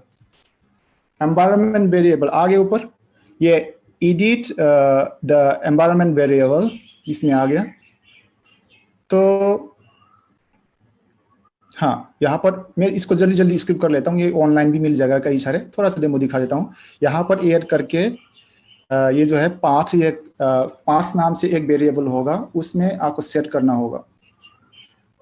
हाँ ये रहा, ये पाथ है, पाथ में क्लिक किया, फिर उसके बाद एडिट कीजिए। मेरा ऑलरेडी किया हुआ है, मैं नहीं कर रहा हूँ, तो उसमें आपका जो है ये ऐसे कुछ करके आपको वो करना है, ये एनवायरनमेंट वेरिएबल सेट करना है। ओके, इसको मैं डिटेल नहीं बता रहा हूँ क्योंकि मैं जो कैसे स्कैन करना है पर प्रयोग कैसे करना है उस पर मैं जाता हूँ अभी। हाँ अभी तक हमने क्या किया कि ये जो है हमने टेसरेक्ट को जो है डाउनलोड किए, इंस्टॉल किया, फिर उसके बाद में हमने क्या किया कि सिस्टम वेरिएबल में उसका पाथ सेट कर लिए, ऑपरेटिंग सिस्टम में बता दिए कि हमने जो है ये सॉफ्टवेयर यहाँ पर इंस्टॉल किया हुआ है और हर बार हम कॉल करेंगे तो वो एक्सेस करे उस फोल्डर को। तो बस इतना ही होता है कार्य, ठीक है। तो फिर नेक्स्ट में जाइए, फिर जो है पहला वाला अभी आइए कि इसका प्रयोग कैसे करना है। टेसरेक्ट इंस्टॉल कर दी, फिर प्रयोग कैसे करना है। पहले जो प्रयोग करने का दो तरीका है, एक तो जो आप जो कमांड लाइन ऐप जो एक इनबिल्ट आता है, ये कल मैं जावा बताऊंगा तो उस बारे में भी थोड़ा सा मैं डिटेली बताऊंगा। एक कमांड लाइन ऐप के द्वारा कर सकते हैं, या तो एक दूसरी जो GUI आता है, जो ग्राफिकल यूजर इंटरफेस आता है बेसिकली, उसके द्वारा किया जा सकता है। और मैं पहले में कमांड लाइन के द्वारा कैसे करना है ये पहले मैं बताऊंगा, क्योंकि ये बहुत बेसिक चीजें हैं। जब आप करेंगे ये समझ में आएगा, तो कुछ भी कहीं पर भी आपको दिक्कत आ जाए, डिबग करने में आपको सरल होगा, आसान होगा, इसलिए मैं ये बता रहा हूं पहले। तो देखिए, तो उससे पहले कि देखो हम क्या कर रहे हैं, हमने इंस्टॉल कर लिया, OCR हमें यूज करना है, ठीक है। तो OCR यूज करना है तो कैसे करना है, बस ये स्टेप मैं बता रहा हूं। तो इसके लिए यहाँ पर भी आप OCR को इमेज में से स्कैन करके टेक्स्ट बनाने के लिए कोई भी बना करके रखने के लिए एक फोल्डर बना लीजिए कंप्यूटर में कहीं जगह पर। तो मैंने बना के रखा हुआ यहाँ पर, अब देख पा रहे हैं ना, इस फोल्डर में टेसरेक्ट प्रोजेक्ट नाम से मैंने अपना ये रखा हुआ है, ठीक है, ये रखा हुआ है। तो यहाँ पर बना लिया। ये फोल्डर बनने के बाद इस फोल्डर के बाहर में जैसे मैंने पाथ क्या किया था, मैंने पाथ क्या किया था, पाथ कॉपी पेस्ट किया था, तो वैसे ही ऐसा क्लिक कीजिए, अपने आप सेलेक्ट हो जाएगा ये जो ब्लू में दिख रहा है। तो उसमें आपको टाइप करना है CMD टाइप करना है CMD। तो CMD टाइप करके एंटर कीजिए, तो अपने आप आपको जो कमांड प्रॉम्प्ट खुल जाएगा यहाँ पर। ओके, कमांड प्रॉम्प्ट, ये एक एप्लीकेशन है, वो हर विंडोज का हर सिस्टम में मिलेगा। आप ऐसे करोगे तो ये इसके द्वारा आपको इस इंटरफेस के द्वारा, ये कमांड लाइन इंटरफेस एप्लीकेशन कहते हैं, CMD कहते हैं, अलग अलग नाम है, आप ध्यान दीजिए। Command from, command line, CMD, ये सब इसका पर्याय है। तो इसके द्वारा हमें टेसरेक्ट यूज करना है। तो उसके टेसरेक्ट यूज करने के लिए कुछ कमांड्स है। हाँ, now I still have 5 minutes. Okay, तो जल्दी मैं दिखाता हूँ। तो ये देखिए, इसमें इसका एक कमांड है टेसरेक्ट करके, आप ऐसे कमांड दीजिए, ठीक है। तो हाँ, तो ये टेसरेक्ट हमारे सक्सेसफुली इंस्टॉल हो गया, ठीक है। तो ये क्या है, कुछ इंफॉर्मेशन दिख रहा है। तो इसमें से हमें एक इमेज वो करना है, क्या करना है, एक इमेज को अभी मैं क्या दिखा रहा हूँ, एक इमेज से इस टेसरेक्ट के द्वारा एक टेक्स्ट में कन्वर्ट करके दिखा रहा हूँ जल्दी में, because we have a very limited time. ये कमांड आप चलाइए। ये जो है मैं कॉपी पेस्ट कर लेता हूँ। ये कॉपी किया और यहाँ पेस्ट कर दी। हाँ wait, I am not able to see it. हाँ ओके, तो इसमें क्या है कि देखिए ये जो यहाँ देखिए स्लाइड में जो लाल कलर में है ये कमान है, आप इसको ये चेंज नहीं कर सकते हैं, ठीक है। कमान ये सिंटेक्स है, इसका सेंटेंस स्ट्रक्चर है, आप ऐसे ही लिखोगे, टेसरेक्ट लिखोगे, फिर इसके बाद योर इमेज नेम, जो जिस इमेज को आपको स्कैन करना है जो भी है तो उसको यहाँ लिखना है। और वो कोई ऐसा वाला इमेज है कि PNG है जो क्या JPG है, जो भी है आपको देना, जैसा है फोल्डर में वैसे देना है आपको। फिर उसके बाद में आपको किस नाम से जो टेक्स्ट में कन्वर्ट होने के बाद वो जो किस फाइल में होगा वो नाम देना है। और फिर उसके बाद ये यहाँ मैं देख नहीं पा रहा हूँ यहाँ पर, हाँ एक सेकंड इधर कर लेता हूँ। हाँ ये जो L है ये भी कमान है, इसको चेंज नहीं करना है, ठीक है। ये L किया और फिर ये L जो है लैंग्वेज स्पेसिफाई कर रहा है, कौन सी लैंग्वेज में करना है। और SAN जो है संस्कृत के लिए है। टेसरेक्ट में जो भी कम से कम 10-12 मॉडर्न इंडियन लैंग्वेज सपोर्ट है, इसमें संस्कृत इंक्लूडिंग है और वो अच्छे से काफी अच्छा हद तक वो कर लेता है जो एक जनरल इमेज को। तो मैं संस्कृत के एक पेज को करके मैं दिखा रहा हूँ आपको। तो क्या किया, तो इस फोल्डर में देखिए, हाँ कहा गया, हाँ ये रहा, देखिए ये मैंने क्या किया, यहाँ पर एक वो होगा, हाँ ये देखिए, ये पहले मैं दिखाता हूँ, ये इमेज है, ठीक है, दोष नाम से होगा एक, इसको ओपन विथ,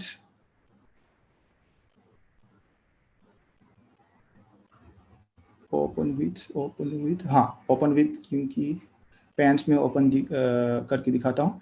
ये देखिए ये पूरा एक प्रॉपर एक इमेज है, ठीक है, सिंपल इमेज। आप कहते हैं कॉपी पेस्ट नहीं कर सकते, मैंने पैंट में खोल दिया, ठीक है, ये इमेज है। इसको मैं टेक्स्ट में बदलूंगा, किस नाम से, दोष PNG नाम से है। तो मैं वहां पर गया था, हाँ ये देखिए कि मेरा क्या था, मेरा फाइल का नाम क्या था, इमेज का नाम दोष.png और फाइल जो है मैं दूंगा कि मेरा फाइल है, ठीक है, आउटपुट देता हूं, आउटपुट, और L कमान है, मतलब लैंग्वेज क्या है, संस्कृत है, ये आप इसे स्पेसिफाई करना होता है। तो मैं इसको रन करता हूं, एंटर कर दिए, रन किया, ठीक है, तो इसने कुछ एरर नहीं दिखाया, मतलब वो रन हो गया और वो सक्सेसफुली कन्वर्ट कर दिया। तो यहाँ पर आपके फोल्डर में मिलेगा, यहाँ पर आउटपुट नाम से मिल गया, ये वाला जो दिख रहा है, ठीक है। तो ये देखिए, देखते हैं कितने सही इसने किया। देखो ये एक टेक्स्ट है, आप लोग पढ़ पा रहे हैं, अच्छा संस्कृत में आ रहा है। ये उससे जो पदकृत्य है, जो तर्क संग्रह का पदकृत्य, वो उसका जो है भाष्य है, पदकृत्य के एक वो है भाष्य है, ये तदेव ही लक्षणम यद व्याप्ति, हाँ इसमें थोड़ा सा वो आ रहा है, मतलब काफी अच्छा कर लेता है, ठीक है। ये टेक्स्ट हो गया, ये इस एडिटेबल हो गया, कॉपी पेस्ट कर सकते हैं कहीं पर भी आप, MS ऑफिस में, MS वर्ड में, एक्सेल में आप इसको शिफ्ट कर सकते हैं, कॉपी पेस्ट कर सकते हैं। ये हो गया, ठीक है। तो इधर यहाँ तक मैं इसमें वो फाइनल कर देता हूँ कि कमांड लाइन से कैसे आप वो करना है, टेसरेक्ट का प्रयोग कैसे करना है। अभी एक जल्दी में एक बताता हूँ, इसके एक GUI, कई सारे GUI है जो ग्राफिकल यूजर इंटरफेस अवेलेबल है, वो डॉक्यूमेंटेशन ऑनलाइन अवेलेबल है उसका लिस्ट, ठीक है, वहां जाकर के आप देख सकते हैं। समय बहुत कम है, मैं नहीं दिखा रहा हूँ, सीधा एक दिखाता हूँ। उसके है G इमेज रीडर करके एक है, देखिए ये G इमेज रीडर है इसका, वो भी डाउनलोड कहाँ से करना है, कैसे करना है, वो हम शेयर कर लेंगे, ठीक है। तो ये एक ग्राफिकल यूजर इंटरफेस है में हम कर रहे थे। इससे क्या होगा कि हाँ तो इसको मैं, ये भी वही है, मैंने इमेज, देखो वही मैंने इमेज यहाँ पर इनपुट कर दिया। आप जहां जाएंगे स्टेप बाय स्टेप में समय लग जाएगा, मैंने यहाँ पर इंपोर्ट कर दिया उस इमेज को, उसी फोल्डर में से, इस एप्लीकेशन के द्वारा, इस इंटरफेस के द्वारा मैंने क्या किया कि मैंने इसका वो कर दिया, इंपोर्ट कर दिया। तो इसको कन्वर्ट करना है, वो सेम वही है। इसके पीछे टेसरेक्ट, इसके पीछे टेसरेक्ट चल रहा है अंदर। तो ये क्या है कि ये आपको थोड़ा सा यूज करने में सुविधा रहेगी आपको, ठीक है, सिंप्लीफाइड वे में। तो यहाँ पर लैंग्वेज सेलेक्ट कर सकते हैं, जितने भी लैंग्वेज है आपसे, मैंने ऑलरेडी कर रखा है, संस्कृत मैंने अलाउ कर रखा है, और मैनेज लैंग्वेज में जाकर के देखो जितने भी लैंग्वेजेस अवेलेबल है यहाँ पर आपको मिल जाएगा। हिंदी का कर सकते हैं, गुजराती कर सकते हैं, बांग्ला कर सकते हैं। 161 languages are available there in this software, okay, but you need to specify which one you want to convert your image file to text, okay, you have to specify here. And then one more जो है इसमें सुविधा जो है कि वो online हम जो क्या कहते हैं जो कमांड प्रॉम्प्ट के द्वारा हम यूज करते हैं, तो उसमें सिर्फ एक टाइम में एक ही इमेज को आप कर सकते हैं इसमें, लेकिन इस GUI के द्वारा आप मल्टीपल को कर सकते हैं। मैं करके दिखाता हूं। मैं 3 इमेजेस हैं, पहला इमेज ये है, दूसरा इमेज ये है, तीसरा इमेज ये है, ठीक है। तो इन तीनों को इकट्ठा मैं स्कैन कर लेता हूं। तो यहाँ ये कमांड है, ठीक है, मल्टीपल पेजेस, ओके 1 2 3, हाँ सब इसमें कमांड में लिखा हुआ है, ज्यादा कुछ नहीं करना है आपको। ये देखिए आ गया आपका आउटपुट, ये टेक्स्ट है, इस इमेज से कन्वर्ट करके टेक्स्ट आ गया। टेक्स्ट आ गया मतलब इसको कॉपी पेस्ट करके आप इसको रीडेबल बन गया, आप यूज कर सकते हैं। ओके, ये एक हो गया। और फाइनली ये हो गया आपका जी इमेज रीडर का। और फाइनली एक चीज ऑनलाइन दिखा रहा हूँ जो सर ने जो अभी किया बताया, OCR डॉट्स ये स्पोकन, हाँ मैंने ऑलरेडी कर लिया था, सर ने भी बताया है। तो वो बहुत अच्छा काम कर रहा है वो भी, क्योंकि ये वेयर इज दैट, ये this is the last demo. हाँ ओके, या इट्स बफरिंग, या ओके दिस इज लुक, इसमें मैंने ऑलरेडी एक अपलोड कर रखा था, वो प्रोसेस कर रहा है। Please wait we are converting, ये देखिए, ठीक है। तो ये एक गीता का मैन्युस्क्रिप्ट है, ये जो है गीता का मैन्युस्क्रिप्ट है। इसमें लिखा हुआ है वही जो इसका क्या कहते हैं फेमस वाला वो जो हमारा श्लोक है, यदा यदा ही धर्मस्य ग्लानिर्भवति भारत, ये वो वाला है। देखिए तो इसने ये कन्वर्ट किया, नीचे देख पा रहे हैं, ये कन्वर्टेड है। It's not that much good but still it's working very well. के इनका मतलब अगर देखा जाए तो मैन्युस्क्रिप्ट जो है ये हैंड राइटन है उस समय का, और वो इसको पकड़ पा रहा है, तो इट्स गुड। क्योंकि प्लेन टेक्स्ट आराम से ले लेता है, जो प्लेन टेक्स्ट जैसे कि वो है टेक्स्ट जो इमेज है, प्लेन टेक्स्ट जो इमेज में जो टाइप वाला जो फॉन्ट टाइप वाला, वो तो आराम से कन्वर्ट कर लेता है, और इसको भी कन्वर्ट कर ले रहा है। तो आप इसको अलग अलग करके ट्राई कर सकते हैं। आप इसमें जाओगे, इस वेबसाइट में जाओगे ocr.sanskritdictionary.com। तो इसको we have to share it somewhere as a repository so that you can access all these things।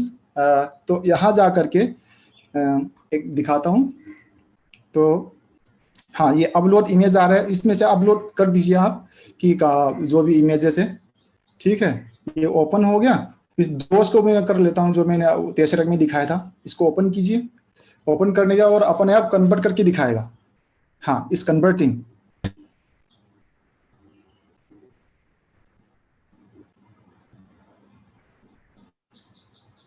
okay, so now it's done, yeah, right, yeah. So that's all in my demonstration. So I try to convey you something through this presentation. So we'll share you again some more details. So sir, मैं यहाँ पर समाप्त कर लेता हूँ अपना presentation. Thank you. समय भी हो गया है मेरे ख्याल से। Close the share. Okay, thank you. Okay, sir. Right. Wait a second, please. We can take some questions. The questions हो. Shiladiti, can you manage the queries? Shiladiti online or no? Oh, Shiladiti, make co-host. Yeah, Shiladiti, sorry, I forgot to make you co-host.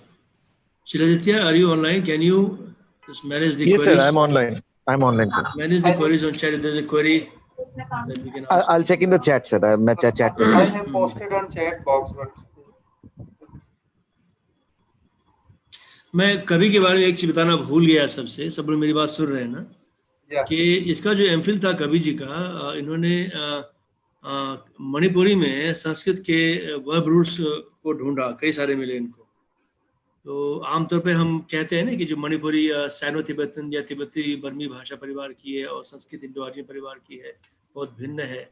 लेकिन इनके शोध से पता चला है कि जब इतना साम्य है धातु के स्तर पे, क्रिया के स्तर पे, तो इसका मतलब कुछ जरूर कोई ना कोई पारिवारिक संबंध दोनों भाषा के बीच में रहा होगा। तो इनका थीसिस जो है एमफिल का वो पब्लिश होगा, उस पर हम सेमिनार करेंगे, ये बात सबके सामने रखेंगे कि जो भाषा परिवार का विभाजन हुआ है संभवतः उसमें पॉलिटिक्स रहा होगा। सर एक क्वेश्चन है, can it convert handwritten text of Sanskrit? Sorry, फिर से बताइए। प्रश्न है कि क्या हैंड रिटन टेक्स्ट को संस्कृत में कन्वर्ट कर सकता है? नहीं, फिर मैं किसको कन्वर्ट कर सकता है? रिटन टेक्स्ट, हस्त लिखित। हाँ हाँ हाँ, जिसे दिखाया कभी ने, कुछ कुछ जो अच्छे से हैंडराइटिंग में लिखे गए हैं, बहुत क्लियर है, तो उसका कम से कम 50% 40% तक कर देगा वो, उससे ज़्यादा नहीं। जब कभी ने जो पांडुलिपि दिया था उसका मशीन ने किया, वो 30-40% तक उसकी एक्यूरेसी रहेगी, तो आपको बहुत उसमें चेंज करना पड़ेगा। तो रोबस्ट सिस्टम उसके लिए उपलब्ध नहीं है।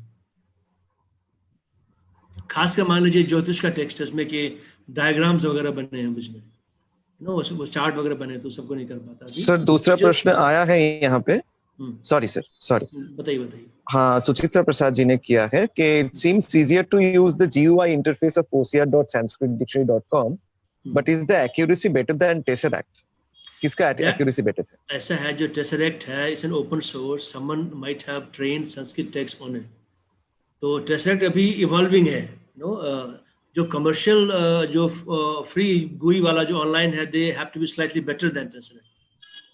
Tesseract ओपन सोर्स में, आप उसको लीजिए, उसको डेवलप कीजिए। तो मैं ये एनकरेज करता हूँ, जितने भी संस्कृत डिपार्टमेंट्स हैं जहाँ पे थोड़े से आप लोग जो ट्रेन हुए हैं, आप संस्कृत डिपार्टमेंट में हैं, आप Tesseract की ट्रेनिंग हमसे करवाइए अलग से उस पर, और आप अपने बच्चों को ये प्रवृत्त कीजिए कि वो इसको लेकर डेवलप करें, संस्कृत के होशियार, अच्छे होशियार। तो जो GUI वाले ऑनलाइन हैं, जैसे भी लास्ट में जो कभी डेमो दिया था, जहाँ आपको ड्रैग एंड ड्रॉप करना है, वो बेहतर है। ओलिवर हेल्विक का भी बेहतर, वो फ्री नहीं है, वो कमर्शियल है, वो भी ठीक है, लेकिन प्रिंटेड टेक्स्ट है। सर और एक प्रश्न आया है डॉक्टर STP कनकावली से कि can it convert script like Sharada to Devanagari? Script conversion के बारे में पूछ रहे हैं। अभी शारदा पे देखिए, शारदा का यूनिकोड स्टैंडर्ड तो बन गया है, शारदा का यूनिकोड फॉन्ट नहीं है, मैं इसका बना रहा हूँ, फॉन्ट नहीं बना रहा हूँ, अभी आधा काम हो चुका है। तो इसके लिए यूनिकोड फॉन्ट चाहिए, और मुझे लगता है कि यदि यूनिकोड फॉन्ट कोई किसी ने बना रखा हो, मुझे लगता है किसी ने बना रखा है, यदि है तो उसको लेके हम उसकी ट्रेनिंग करा सकते हैं। पॉसिबल है, अभी है नहीं उपलब्ध, बहुत संभव है। डॉक्टर कमलेश रानी ने पूछा है कि कन्वर्ट करने के बाद क्या हम फॉन्ट भी बदल सकते हैं इसमें? बिल्कुल, once the text is converted to digital format, you can change, you can convert the font. यदि यूनिकोड में है तो कोई भी फॉन्ट डाल दीजिए यूनिकोड का। You can convert to any non-Unicode font also. हालांकि आप क्यों करेंगे, कई बार लोग पब्लिशर लोग करते हैं खूबसूरत प्रिंटिंग के लिए, वो अच्छा फॉन्ट, सुंदर सा फॉन्ट अपना लगाते हैं, वो कर सकते हैं। सर एक YouTube पे रितु झा मैम का है कि मैथिली के लिए कन्वर्ट कर सकता है क्या? Tesseract मेरे ख्याल से मैथिली के लिए नहीं है, कभी मैथिली सारी भाषा भारत की नहीं है उसमें भी। सर शायद है सर, मैथिली में मतलब देवनागरी का जो है बहुत सारे लैंग्वेजेस है, फिर मैं एक बार चेक कर लेता हूँ इसमें लिस्टेड में।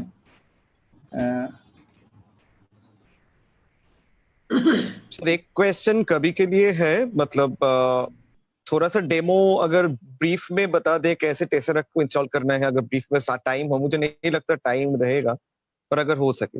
हाँ, कभी थोड़ा सा 5 मिनट में download, installation and use tesseract का जल्दी से बता दीजिए 2 मिनट में। ओके फाइन, मैं डाउनलोड का। अच्छा, मैथिली में है कि नहीं है? जी मैथिली में है। अच्छा, मैं चेक कर ही रहा था, उसमें आ गया, एक second. You can't leave out my mother I can tongue. just कभी can demonstrate for installation. I am checking that.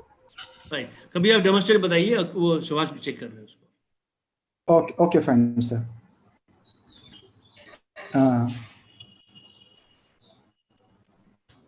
और भी ऐसे क्वेश्चंस आ रहे हैं सर, जैसे प्राचीन बांग्ला स्क्रिप्ट से देवनागरी में कन्वर्ट हो सकता है, या नेवारी से देवनागरी में कन्वर्ट हो सकता है या नहीं? ऐसे अभी मेजर लिपियों पे ही बात चल रही है, जो अन्य लिपियां हैं उस पर ऑब्वियसली हमें रिसर्च करना पड़ेगा। इसलिए जो है टेसरैक्ट ओपन सोर्स में, ताकि कम्युनिटी लेके उसको बिल्ड करें। तो whole idea of open source is that कि आप लीजिए, आप डेवलप कीजिए इसको, आपको हम ट्रेनिंग दे देंगे। Sir, can I? Hello. This is hello. Yeah. Sir, language is included Bengali, Gujarati, Hindi, Kannada, Malayalam, and Malay, Udiya, Punjabi, Santhali, Tamil and Telugu. हाँ, मैथिली नहीं है। मैथिली के लिए थोड़ा सा उसको एक्सटेंड करना पड़ेगा। देवनागरी है तो मिथिलाक्षर के लिए मुश्किल होगा, देवनागरी के लिए आसानी से कर सकते हैं एक्सटेंड उसको। हाँ, कभी जरा से बता दीजिए डेमो आप जल्दी से, ब्रीफ 5 जी मिनट में। जी सर, ये मेरा डेस्कटॉप देख पा रहे हैं सभी?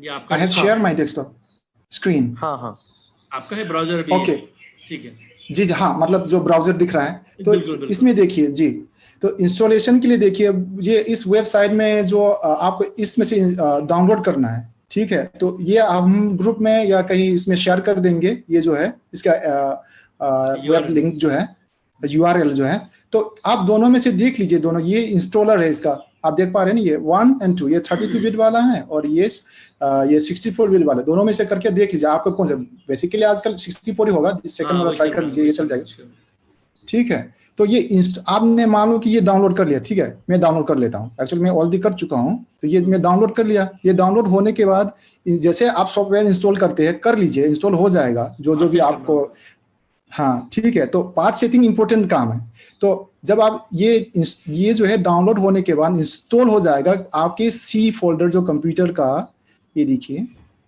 ठीक है।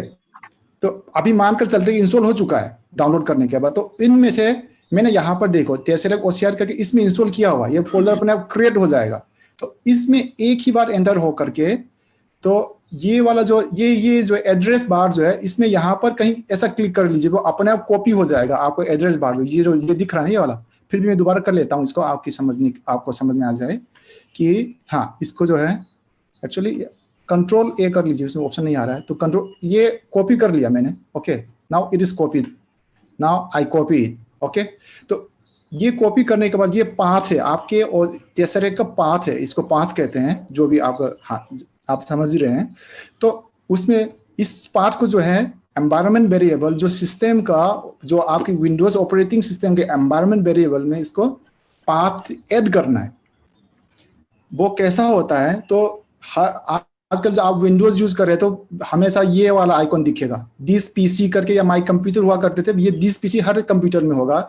इसमें आप एरो कर लीजिए, राइट क्लिक कीजिए, ओके, आप देख पा रहे हैं ना, राइट क्लिक करने के बाद नीचे ले आइए, सबसे पहले प्रॉपर्टीज में जाइए, go to the property, okay, and then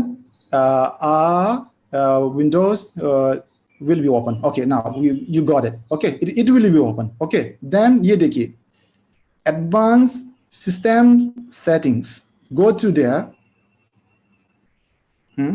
तो next by next, फिर सबसे नीचे फिर environment variable, जिसके बारे में हम बात कर रहे हैं, okay, we are talking about this environment variable, जहां पर सारे के सारे जितने भी सॉफ्टवेयर इंस्टॉल हैं वहां पर पाथ दे रखा है, ये देख पा रहे हैं ये।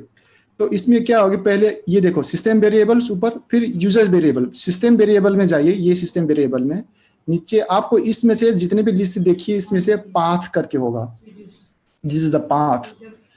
तो इसको एडिट करके, हाँ ये एडिट किया, तो ये जितने भी लिस्ट हैं, मैं मानकर चल रहा हूँ आप लोगों के पास, सभी के पास विंडोज 10 है, ये ऐसे दिखेगा, क्योंकि अगर वेरिएंस होगा तो ऐसे नहीं दिखेगा, दूसरी तरह दिखेगा, फिर कंफ्यूज हो जाओगे, तो ऐसे दिखेगा, मैं मानकर चल रहा हूँ। तो इसमें कहीं पर भी इसको ये न्यू भी कर सकते हो, या कहीं ऐसा क्लिक कीजिए अपने आप आ जाएगा, ठीक है, या तो मैं न्यू कर लेता हूँ समझने के लिए, ये न्यू किया, आ गया, फिर उसको पेस्ट कर दीजिए, कंट्रोल भी, पेस्ट तो आप जानते ही है, तो ये हो गया आपका टेसरेक, यहाँ मैंने ऑलरेडी यहाँ कर रखा है, देखिए, तो इसको ऐड करना है, ऐसा ऐड करना होता है, फिर उसके बाद हो गया आपका काम, बस। तो आपको चेक करना है, सब ओके करके बंद कर दीजिए, ठीक है, और ओके करके बंद करने के बाद बस हो गया, आपका इंस्टॉलेशन हो गया सक्सेसफुली, सिस्टम पाथ हो गया। तो आपको चेक करना है, तो थोड़ा सा यहाँ पर CMD खोलिए, कहीं पर भी जाकर के CMD को ओपन कीजिए, ओपन योर CMD, ऐसे टाइप करना होता है आपको, CMD, या कमांड प्रॉम्प्ट कीजिए, CMD टाइप कीजिए,